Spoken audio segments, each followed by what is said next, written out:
What happens when a black student is deliberately bullied by a cruel professor? Will she crumble under the pressure or rise to the challenge? Dr. Edwards thinks he can defeat her, but Isabella Williams has other plans. How will she prove herself worthy of this prestigious class? Watch to find out. Don't forget to like and subscribe for more inspiring stories. Isabella Williams took a deep breath as she entered the expansive lecture hall, the sound of her footsteps faintly echoing in the silence. The room felt vast and intimidating, its high ceilings and rows of seats stretching back toward an imposing chalkboard. The air was thick with an unspoken pressure. It wasn't the first time she'd walked into a room where eyes seemed to evaluate her before she could even speak, but today, it felt different. There was an extra weight in the air, an undeniable tension that seemed to amplify the silent judgment surrounding her. Her fingers gripped the strap of her backpack tightly, as if to anchor herself in the moment. Harvard, an institution built on legacy and prestige, was not new to her. She had earned her place here, but she knew that some still didn't think she belonged. She couldn't escape the knowing glances that followed her every movement. The students in the room, some of them in designer clothes and others scrolling through their phones, barely acknowledged her presence. But Isabella felt it, the quiet skepticism that lingered in the corners of the room, the silent assumption that someone like her didn't belong. She chose a seat near the front, closer to the lecture podium, determined not to blend into the background. The murmurs around her died down, and the room settled into a tense silence as Dr. Charles Edwards entered. He was tall, with salt and pepper hair and an expression as stern as his reputation. Known for his brilliance and brutal methods, Dr. Edwards had built a career out of pushing students to their limits, and then discarding them if they couldn't rise to the challenge.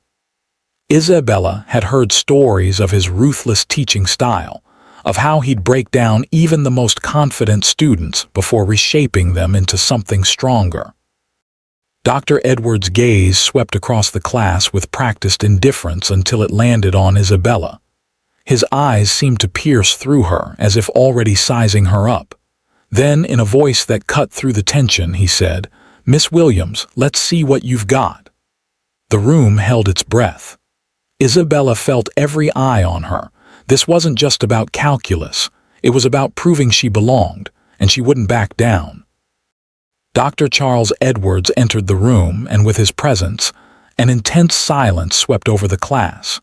His every step was purposeful, as if he were taking measure of the students around him. The room, full of students who had hoped for a relatively easy lecture, now seemed to contract under his gaze. Isabella could feel her heart racing in her chest as he slowly scanned the room, his eyes cold and calculating. There was no mistaking it. This man was not interested in making things easy. Dr. Edwards was a legend in the department, a professor who demanded perfection from his students and didn't hesitate to break down anyone who couldn't handle the pressure. Isabella had heard the stories of students who walked into his class with confidence, only to leave unsure of their place in the world. But today she couldn't let herself be one of those students. She had prepared for this moment for too long. This wasn't just about math, it was about proving she belonged in this prestigious space. When his eyes finally landed on Isabella, the class seemed to hold its collective breath.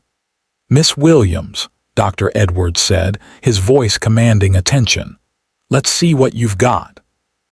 Isabella felt the eyes of every student in the room shift toward her. Some were curious, others skeptical, and a few downright dismissive. She took a slow breath, trying to steady herself. She knew what this was, the professor's challenge. It wasn't just a test of her mathematical abilities. It was a test of whether she could withstand the pressure, whether she could rise above the assumptions others held about her. She stood up, her knees slightly shaking despite her best efforts. The classroom suddenly seemed larger, more intimidating, but she pushed the fear away. This was her chance. As she walked to the front of the room, the eyes of her peers followed her every move, their skepticism palpable. Isabella felt as though every step she took was under a microscope, her every action judged before she could even begin. When she reached the board, Dr. Edwards handed her a piece of chalk, his expression unreadable. He stood aside, crossing his arms over his chest, waiting. The equation on the board was complex, multivariable calculus, an area that required both precision and intuition. It wasn't something you could easily solve without deep understanding, and Isabella knew this was no ordinary test. If she solved it correctly, it wouldn't just prove her knowledge, it would prove her place in this class. Isabella took a deep breath, her fingers curling around the chalk. She could feel the weight of the classroom's gaze on her, but she refused to let it shake her confidence. The whispers behind her began, "She won't get far. I bet she's not even sure how to start." But Isabella blocked them out. The pressure wasn't new. She had faced worse. She focused on the equation before her, letting her mind cut through the noise. With every move she made, she could sense the shift in the room. More students were watching now, and there was something in their gazes that had changed. It was no longer mockery. It was curiosity. Isabella stood tall, taking a final, steadying breath before walking confidently to the chalkboard. The weight of the room seemed to shift as she made her way to the front. Every student's gaze was locked onto her, their silent judgment pressing down on her shoulders, but she didn't flinch. She was ready. Her fingers wrapped around the piece of chalk, feeling its cool surface against her skin, and as she stood in front of the massive board, a deep sense of calm washed over her. She didn't need to prove herself to anyone. She knew her abilities, and now it was time for the others to see them too. She turned to the equation, taking in its complexity with a focused stare. It was a multivariable calculus problem, complicated but not insurmountable. The room was still, not a sound to be heard as she began to write the first steps of her solution. Isabella's movements were smooth and deliberate, each step unfolding as naturally as breathing. She started with the most straightforward approach, breaking the problem down into smaller components. Her chalk moved across the board with precision, each calculation clear and clean, as if the solution had already mapped itself out in her mind. The class had expected her to stumble, to hesitate, but instead, they saw her dive in with unwavering confidence. Whispers, once filled with doubt and mockery, began to change. The low murmurs of disbelief faded, replaced by the occasional sound of pens scribbling in notebooks, students shifting in their seats, leaning forward, trying to catch every move she made. "Wait, she's doing it," someone whispered. "She's actually solving it," another voice followed, laced with curiosity rather than derision. Isabella could hear the subtle shift in tone as she worked. What had once been skepticism was now turning into intrigue. As she continued to write, she felt the pressure of the moment, but it was different now. She wasn't feeling the weight of the eyes on her in the same way. There was no longer the overwhelming sense of judgment that had been so pervasive at the start. She could feel their curiosity now, the eagerness in the air as they watched her unravel the equation. Isabella's confidence surged. She was in her element, but Dr. Edwards wasn't going to let her off that easily. He had a reputation to uphold, and he wasn't going to be bested by a student, especially one he had so easily underestimated. His eyes, sharp as ever, never left Isabella's form as she worked. He was waiting, watching, hoping for her to falter. After all, even the brightest students had their breaking points. When Isabella paused at the halfway point, glancing briefly at her notes, Dr. Edwards saw his opportunity. He stepped forward, his shoes clicking sharply against the floor as he approached the board.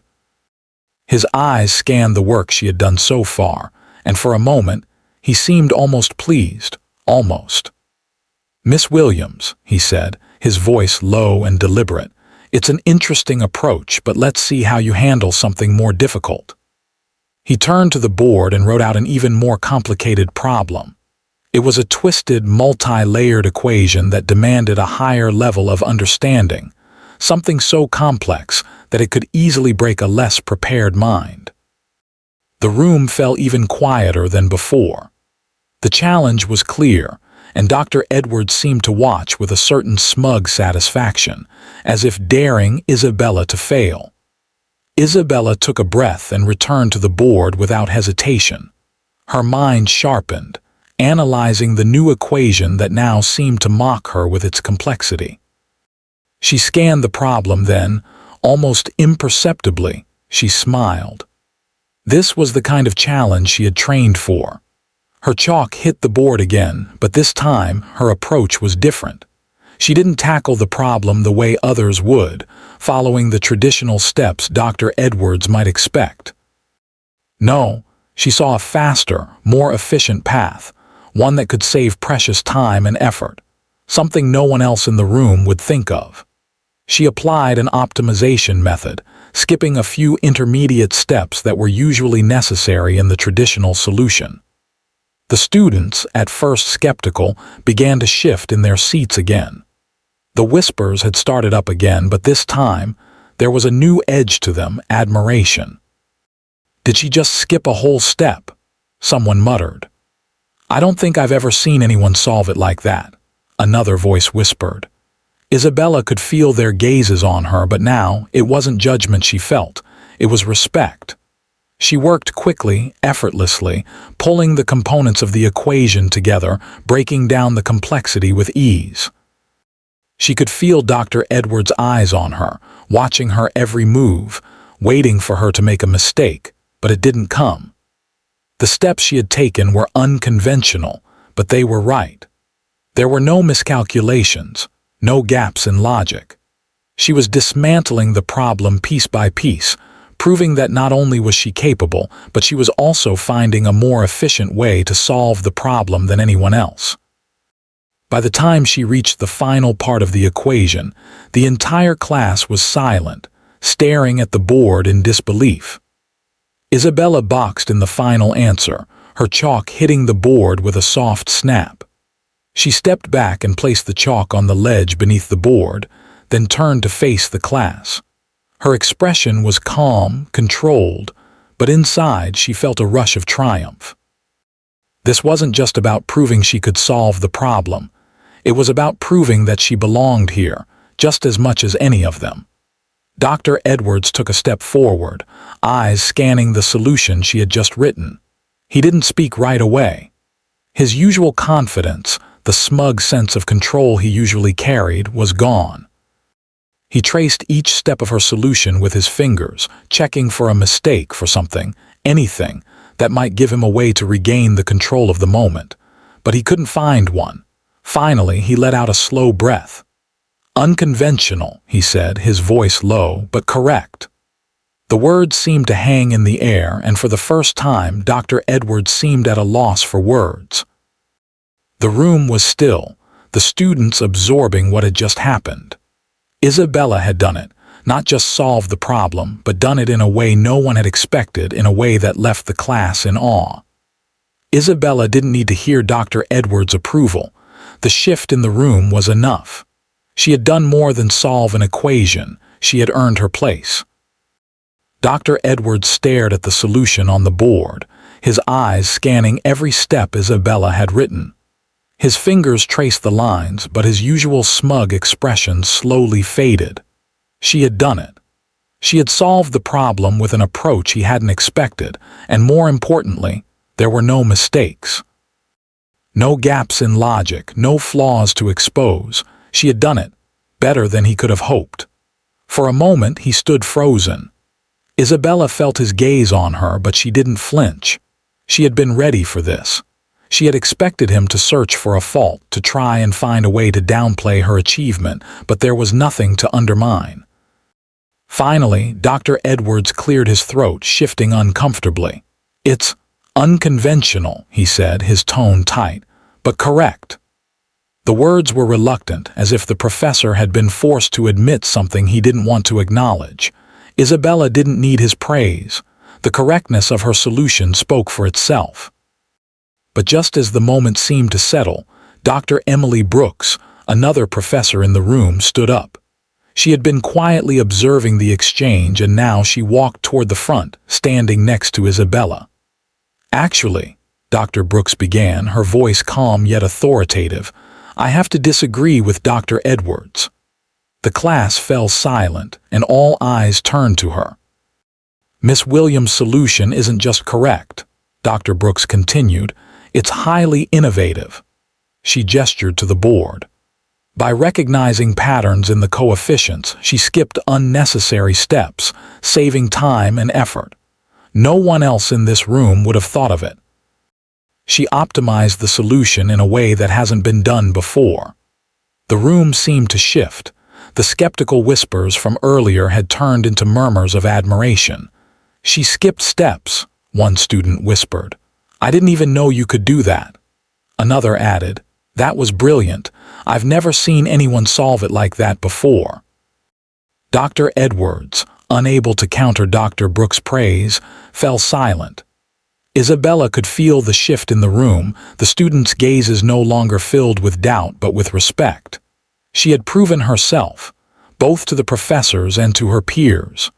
The battle wasn't over, but in this moment she had won. The atmosphere in the classroom had completely shifted. What began as skepticism and doubt now radiated with admiration. Isabella could feel the change in the room, the way the students were now watching her with a mix of awe and curiosity. Whispers had turned into questions, questions about her method, about how she had solved the problem with such precision and speed. They wanted to know how she had done it, how she had seen what they couldn't. The once dismissive glances had disappeared, replaced with respect. Isabella smiled inwardly, but she didn't let the attention distract her. She didn't need their validation. She had already proved her worth to herself. The challenge had never been about showing Dr. Edwards or her peers that she was good enough. It was about showing herself that she belonged, that her place in this room, in this institution, was earned through her talent and hard work. The recognition from her classmates was just a bonus. She stood up, packed her things, and walked toward the door with confidence. The weight of the past few hours, of every judgment, of every doubt, had lifted. She had done it. She had proven that she wasn't just a student in the classroom. She was someone capable of reshaping the way people thought about her. As she reached the door, she glanced back at Dr. Edwards. His eyes followed her, but his expression remained guarded, his lips set in a thin line. Though he had been forced to admit her brilliance, he still hadn't fully accepted it. But Isabella knew something he didn't. She didn't need his approval to validate her abilities. She had already proven everything she needed to prove. With one last look at the classroom, she stepped out the door, her heart light and her steps firm. She belonged here. As Isabella walked down the hall, a sense of clarity washed over her. She had just proven something more important than her mathematical skills. She had proven that respect wasn't something people just handed to you. It was something you had to claim for yourself. She had faced doubt, judgment, and skepticism, but she had risen above it all. In that classroom, she had shown that her talent and abilities could stand on their own, without needing anyone's permission or approval. The lesson from the experience was clear. Perseverance was key. No matter the obstacles, no matter the assumptions others made based on appearance or prejudice, Isabella had shown that your true worth would always shine through. Talent wasn't something you had to ask for, it was something that spoke for itself. She had walked into that room an outsider, unsure of how she would be received. But by the end, the class had shifted, and so had the way she saw herself. Isabella knew that her abilities would always speak louder than any prejudice or doubt. She didn't need to wait for validation. She had earned it on her own terms, and that lesson would stay with her, guiding her forward.